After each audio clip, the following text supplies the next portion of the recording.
Prečo tento človek, prečo ty, Braňo Škripek? Tak pretože pociťujem zodpovednosť voči sebe, voči ostatným ľuďom v spoločnosti a beriem na seba jeden záväzok. Nechcem sa nechať kúpiť. Beriem na seba taký záväzok, že mi záleží na slušnosti, spravodlivosti a rešpektu a vzájomnej úcte a rešpektu a úcte voči tomu, čo každý snáď nazývame nejako inak. Niekto iba vyšší princíp, niekto hovorí duchovno a ja som presvedčený, že je to Boh. Som človek, ktorý nikdy nebol vychovávaný v nejakom kresťanskom presvedčení. A nikdy som nepotreboval žiadne duchovné zamyslenia. Rozmýšľať nad tým, či existuje nejaký vyšší princíp. Ale dnes som presvedčený, že je to tak. O tom hovorím, môj životný príbeh, ktorý si môžete pozrieť v iných šotoch. Ale podstatné pre mňa je, že som si uvedomil, že my, ľudia, tu nežijeme len sami pre seba. Žijeme preto, že sme v tejto spoločnosti, do ktorej máme prinášať kvalitné, dobré, čisté, krásne, správne, spravodlivé, slušné a môžem takto pokračovať jednoducho veci, ktoré urobia náš život kvalitnejším, vznešenejším, lepším, hlbším, širším, jednoducho skutočnejším. Prežil som nejaký čas aj v zahraničí a uvedomil som si, že rozdiel medzi tým, ako žije spoločnosť, ktorá je vyzretejšia, ktorá je hlbšia, zodpovednejšia sama k sebe, že ten život je o mnoho kvalitnejší. Ja si myslím, že my to potrebujeme. Táto krásna krajina, kde žijeme, sa nám možno stala všedná, ale ona je stále krásna. Ale všedná je možno tým, že my v tej vnútornej krajine, kde žijeme, sme stratili ideály. A práve tá vo vnútri má nádherné scenérie.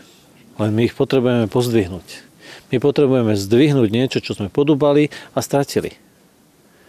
Priatelia, my môžeme tejto krajine začať dávať a ona sa pozdvihne. Ale nezačne to tým, že to urobí niekto z našich nadriadených, alebo že to urobí niekto, kto má veľký vplyv. Alebo že konečne, keď oni to nejak urobia, tak potom to tu začne byť lepšie. Majme radi túto krajinu. Majme radi toto prostredie, v ktorom žijeme. Majme radi tento národ. Majme radi túto spoločnosť, v ktorom žijeme a ona môže začať byť svetlejšia. Potrebujeme k tomu len niekoľko snáď jednoduchých vecí, snáď jednoduchých prístupov. Jedna je nezištnosť, že budeme schopní dávať veci nie preto, aby sme z nich niečo získali, pretože to je zištnosť. Že ich budeme jednoducho dávať preto, aby sme druhým dali. A druhá vec je dôslednosť. Dôslednosť v mojom vlastnom živote a dôslednosť v tom, ako tie nezistné veci robím, ako ich dávam. Samozrejme, potrebujeme k tomu aj zodpovednosť. A zodpovednosť musíme vedieť aj vyžadovať. Aj politici musia byť zodpovední voči národu, ale národ, to znamená my jednotlivci, ktorí tu žijeme, musíme byť zodpovední a dôslední v našich skutkoch. A je rozhodujúce, aby sme spôsobili, že v tejto spoločnosti môžu panovať, vládnuť, presadiť sa zdravé, slušné a dobré veci. Že budeme môcť zastaviť korupciu alebo potlačovať korupciu. Že budeme môcť urobiť také veci, ktoré jednoducho budú politikou brať na zodpovednosť.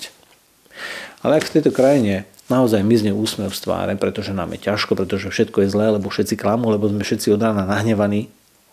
Ak mizne medzi nami prach, obyčajná slušnosť, viete, ja už som dlho nevidel mužov otvoriť ženám dvere v obchode alebo na úrade, alebo dokonca na aute, že by manžel otvoril dvere manželke. No prepáčte, som smiešný s takýmito predstavami.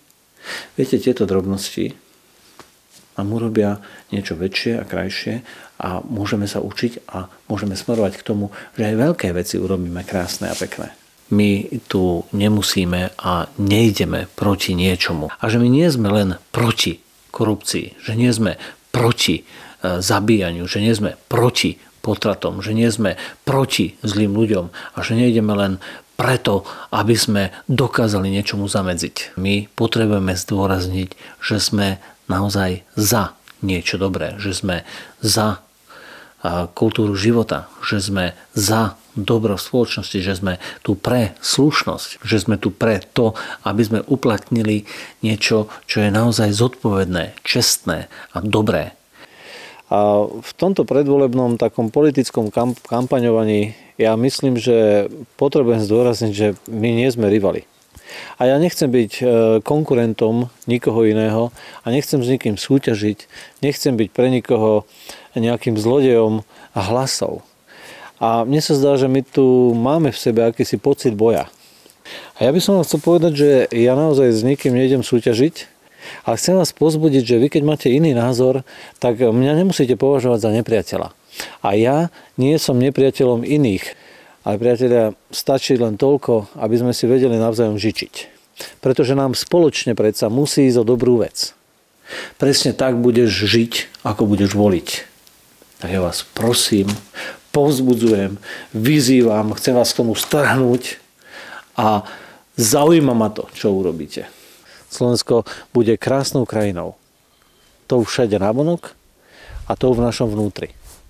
Keď tu bude vládnuť slušnosť, keď budeme k sebe spravodliví, keď sa budeme rešpektovať a keď budeme rešpektovať hodnoty a keď budeme rešpektovať aj tú najvyššiu hodnotu, my máme nádej.